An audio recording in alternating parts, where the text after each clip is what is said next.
تو مشکل فجر کے بعد میں سوئی۔ میری آنکھ ایک شور سے کھلی تھی۔ میں ہڑبڑا کے اٹھ بیٹھی۔ مجھے لگا امی کسی پر چلا رہی ہیں۔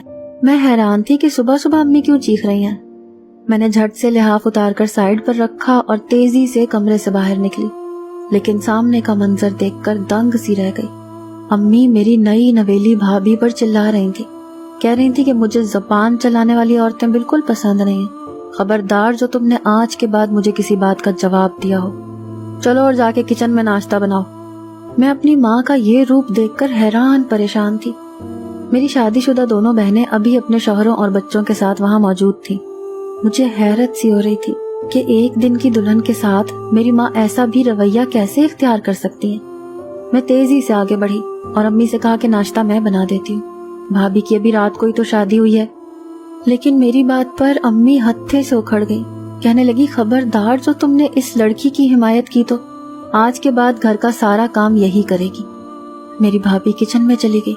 میری بہنیں کہنے لگی امی ہماری تو ہمارے سسرال میں ناک کٹ گئی ہے کہ ایک اکلوتا بھائی جس کی شادی اتنے چاؤ سے کی اور اس کے سسرال والوں نے ہمیں سونے کی کوئی چیز نہیں پہنائی، اونچی دکان پھیکا پکوان۔ ہاں، میری بہن نے نفرت سے کہا تو میں اب سمجھی کہ میری ماں بہنوں کا کس بات پر منہ سوجا ہوا تھا کہ میری بھابھی جہیز اتنا نہیں لائی تھی۔ مجھے بہنوں کی سوچ پر افسوس ہو رہا تھا کہ جب امی بھی شروع ہو گئی۔ میرا ایک ہی بیٹا تھا، کتنے پیسے لگ گئے تھے اس کی شادی پر۔ مجھے تو لگا تھا امیر لوگ ہیں، گاڑی تو ضرور میرے بیٹے کو جہیز میں ملے گی، لیکن نہیں، ایسے کنجوس لوگ کہ بس اپنی خوبصورت بلا ہی خالی ہاتھ ہمارے پلے باندھ دی۔ میری بھابھی اس وقت عام سے حلیے میں کچن میں ناشتہ بنا رہی تھی، کہیں سے بھی ایک دن کی دلہن نہیں لگ رہی تھی، اور میری ماں بہنوں کو جہیز نہ ملنے کا قلق ستائے جا رہا تھا۔ میرا جی چاہا کہ بھائی کے کمرے میں جاؤں اور ان سے کہوں کہ اپنی ماں بہنوں کا رویہ اپنی ایک دن کی دلہن کے ساتھ جا کر دیکھ لو، جن بہنوں کی خواہشات کو پورا کرنے کے لیے تم نے خود شادی دیر سے کی۔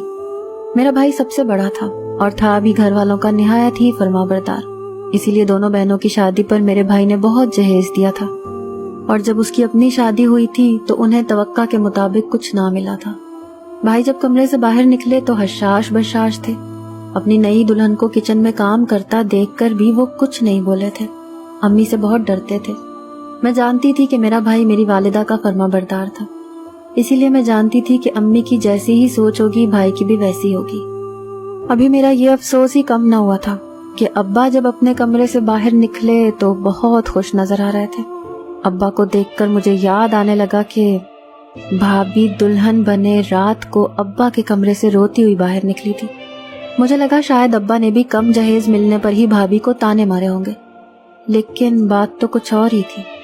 ابا جب ناشتے کی میز پر بیٹھے تو میری بھابھی کی میرے ابا کو دیکھ کر رنگت اڑ سی گئی، وہ حد درجہ گھبرائی ہوئی تھی۔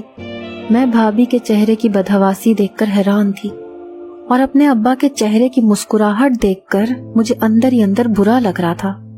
پھر تو سب کا یہی رویہ بھابھی کے ساتھ شروع ہو گیا۔ وہ ہر وقت ڈری سہمی سی رہنے لگی، سارا دن وہ کام کرتی رہتی، اور رات کو جب بھائی گھر آتے تو ابا کے کمرے میں چلے جاتے۔